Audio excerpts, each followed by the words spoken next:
அழாம இருங்க. பாப்பாக்கு ஒண்ணும் ஆகாது. அழாதீங்க அண்ணி, ப்ளீஸ். இல்ல சக்தி, எனக்கு ரொம்ப பயமா இருக்கு சக்தி. ஏன் என் குழந்தைக்கு திடீர்னு இந்த மாதிரி ஆச்சுன்னு எனக்கு தெரியல சக்தி.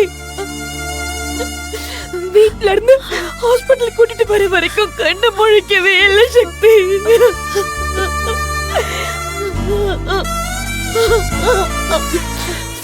இங்க வந்ததுக்கு அப்புறமும் டாக்டர் எதுவும் சொல்லாம இருக்கும் போதுதான் எனக்கு ரொம்ப பதட்டமா இருக்கு சக்தி. என் குழந்தைக்கு எதுவும் ஆகக்கூடாது, எதுவும் ஆகக்கூடாது. உங்க அண்ணன் நம்மளை விட்டு போனதுக்கு அப்புறம் நான் வாழ்றதுக்கு காரணமா இருக்கிறது என் அம்மா குட்டி தான் சக்தி. அவளுக்கு ஏதாவது ஆச்சுன்னா நிஜமா நான் உயிரோடவே இருக்க மாட்டேன். அண்ணி, இப்படி எல்லாம் பேசாதீங்க அண்ணி.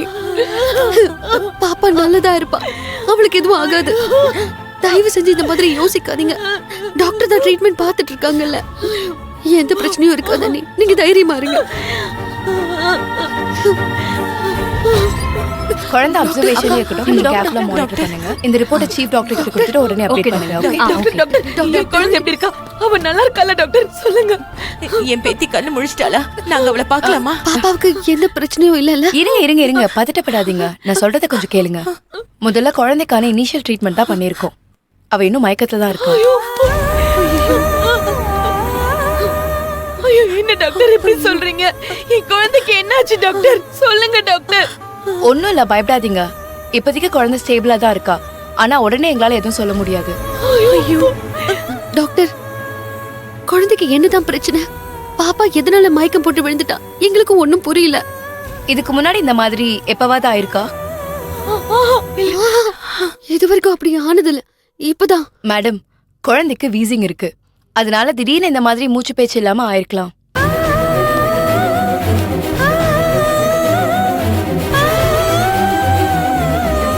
டாக்டர், என் குழந்தைக்கு எதுவும் ஆகாதுல்ல? அவளை குணப்படுத்திடலாம்ல டாக்டர்? குழந்தைக்கு இப்போ ஆக்சிஜன் சிலிண்டர் வச்சிருக்கோம். ஒரு ½ அன் ஹவர் மானிட்டர் பண்ணி பார்க்கலான்னு சீஃப் டாக்டர் சொல்லிருக்காங்க. சில டெஸ்ட் ரிசல்ட்ஸ்லாம் வர வேண்டியிருக்கு. அதெல்லாம் வந்ததுக்கு அப்புறம் தான் எதுவா இருந்தாலும் தெளிவா சொல்ல முடியும். அது வரைக்கும் கொஞ்சம் வெயிட் பண்ணுங்க. என் பேத்திக்கு எதுவும் ஆக கூடாது டாக்டர். உங்களை கையெடுத்து கும்பிட்டு கேட்டுக்கிறேன். அவளை நல்லபடியா எங்க கிட்ட திரும்ப கொடுத்துருங்க டாக்டர். நான் சொல்றதுக்கு எதுவும் இல்லம்மா. இதுக்கப்புறம் எதுவா இருந்தாலும் நீங்க சீஃப் டாக்டர் கிட்ட தான் கேட்கணும். டாக்டர், நீங்க சொன்ன சீஃப் டாக்டர் யாருன்னு சொல்லுங்க. அவர் எப்ப வருவாரு? பாப்பாக்கு என்னாச்சு ஏதாச்சுன்னு தெரியாம நாங்கெல்லாம் பயந்து போயிருக்கோம். சீஃப் டாக்டர் இப்ப எங்கன்னு சொல்லுங்க. நான் விட போய் பாக்குறேன். சொல்லுங்க. அவர் பேரு டாக்டர் கௌதம். அவர் இப்போ பேஷண்ட்டை பார்த்துட்டு ரவுண்ட்ஸ்ல தான் இருப்பாரு. அவரே இன்னும் கொஞ்ச நேரத்துல வந்துருவாரு. வெயிட் பண்ணுங்க. ஃபர்தரா என்ன பண்ணலான்னு அவரே வந்து சொல்வாரு. வெயிட் பண்ணுங்க.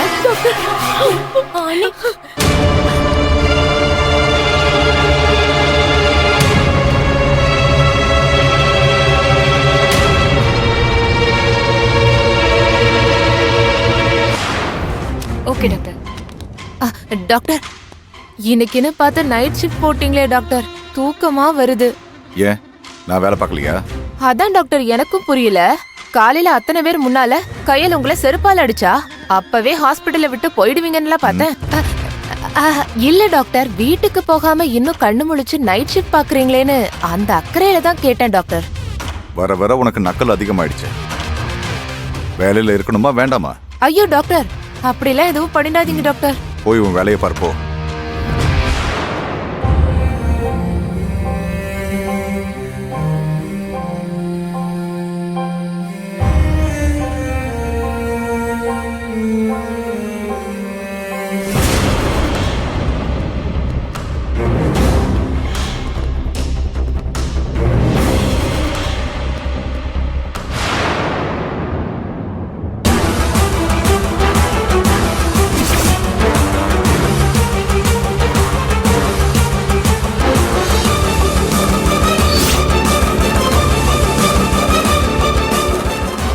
வனிதா டாக்டர், அவ கையிலோட ஃப்ரெண்டு தானே? ஆமா டாக்டர், இவளுக்காக தான் கையில உங்களை செருப்பால. செருப்ப விட மாட்டல. Sorry doctor.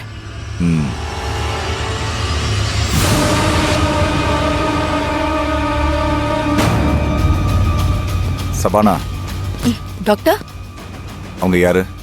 எதுக்காக வந்திருக்காங்க? அவங்க வீட்டு குழந்தைய மூச்சு பேச்சு இல்லாம அட்மிட் பண்ணிருக்காங்க.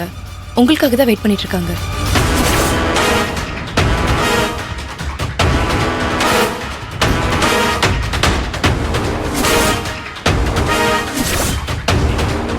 சரி, நீங்க போங்க. Okay doctor. பார்த்தல, நான் எந்த இடத்துல அவமானப்பட்டனோ அதே இடத்துல எனக்கு பழி தீர்க்கறதுக்கு அந்த கடவுள் எனக்கு ஒரு வாய்ப்பை ஏற்படுத்தி கொடுத்திருக்கான். என்ன செருப்பால் அடிச்சதுக்கு என்னால எதுவுமே பண்ண முடியலன்னு சொன்னல, இப்ப என்ன பண்ண போறேன்னு மட்டும் பாரு. நீ போய் வேலையை பாரு. ம்.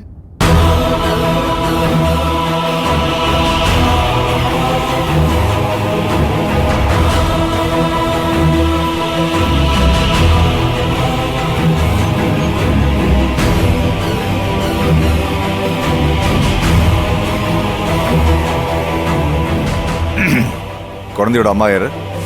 நான் தாங்க. நீங்க யாரு? நான் சீஃப் டாக்டர் கௌதம். டாக்டர், குழந்தை எப்படியாவது காப்பாத்திருங்க டாக்டர். தயவு செஞ்சு இருங்க இருங்க காப்பாத்திருங்க இருங்க, டாக்டர். பதட்டப்படாதீங்க. நான் வந்துட்டேன்ல, என்ன பண்ணணும்னு நான் பாத்துக்கிறேன். நான் உள்ள போய் குழந்தையோட கண்டிஷன் என்னன்னு பார்த்துட்டு வரேன். அது வரைக்கும் வெளியே வெயிட் பண்ணுங்க. சரிங்க டாக்டர்.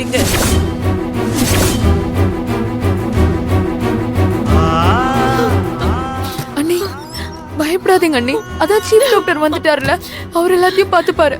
அந்த டாக்டர் தான் கடவுள் மாதிரி இருந்து என் குழந்தையை காப்பாத்தி கொடுக்கணும். என் மேலயும் கயல் மேலயும் உள்ள கோபத்துல அந்த கௌதம் குழந்தை ஏதாவது பண்ணிட்டானா என்ன பண்றது? இல்ல, இதுக்கு மேல குழந்தை இங்க இருக்க வேண்டாம். அனி, அனி, உடனடியே நம்ம பாப்பாவை கூட்டிட்டு வேற ஹாஸ்பிட்டல்ல போய் சேர்த்தலாம். ஏன் என்னாச்சு? இந்த ஹாஸ்பிட்டலுக்கு என்ன? அத பத்தி நான் அப்புறமா சொல்றேன். நீ முதல்ல பாப்பாவை இங்க இருந்து டிஸ்சார்ஜ் பண்ணி வேற ஹாஸ்பிட்டல் கூட்டிட்டு போலாம். நீ ப்ளீஸ். சக்தி, என்ன சொல்லிட்டு இருக்க? குழந்தைக்கு முடியாம கொண்டு வந்து ஆஸ்பத்திரியில சேர்த்திருக்கோம். இந்த ஆஸ்பத்திரி வேண்டானா வேற எந்த ஆஸ்பத்திரிக்கு போவேன்? இந்த ஆஸ்பத்திரியில உனக்கு என்னடி பிரச்சனை? மாமா, நான் உனக்கு இப்ப சொன்ன புரியாதுமா. நான் அப்புறமா சொல்றேன்மா. வேற ஹாஸ்பிட்டல் கூட்டிட்டு போலாமா ப்ளீஸ்மா? வேற ஹாஸ்பிட்டல் கூட்டிட்டு போலாமா? என்னன்னு காரணம் சொல்லு. குழந்தைக்கு காய்ச்சல்னு கொண்டு வந்து அட்மிட் பண்ணல. குழந்தை பேச்சு மூச்சு இல்லாம மயக்கம் போட்டு விழுந்திருக்கா.